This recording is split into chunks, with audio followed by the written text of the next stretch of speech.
La necessità di valorizzare il capitale umano presente sul territorio anche attraverso l'integrazione, alla luce della carenza anche della manodopera che affligge ormai cronicamente la nostra manifattura. Istituzioni e imprese a confronto, presentato il modello territoriale di integrazione del Veneto orientale nell'ambito dell'evento Dai Passi alla rete promosso da Apindustrial Servizi in collaborazione con Confapi Venezia, un momento di scambio che ha riunito istituzioni, imprenditori, rappresentanti del terzo settore e amministratori locali per affrontare la crescente domanda di manodopera e l'inclusione dei lavoratori stranieri. In questi giorni l'Istat ha sancito che il rapporto deficit-PIL in Italia è 3,1 e quindi questo certifica un paese che non cresce a sufficienza. Uno dei principali driver per la crescita economica di un paese, ma delle imprese in generale, è il capitale umano. Un modello territoriale sviluppato nell'ambito del progetto Passi Plus, finanziato dal Fondo Sociale Europeo tramite la Regione del Veneto.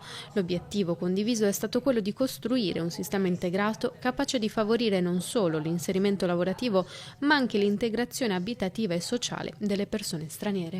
Abbiamo fasce di popolazione, soprattutto di stranieri, che faticano ad alfabetizzarsi, lingua e regole.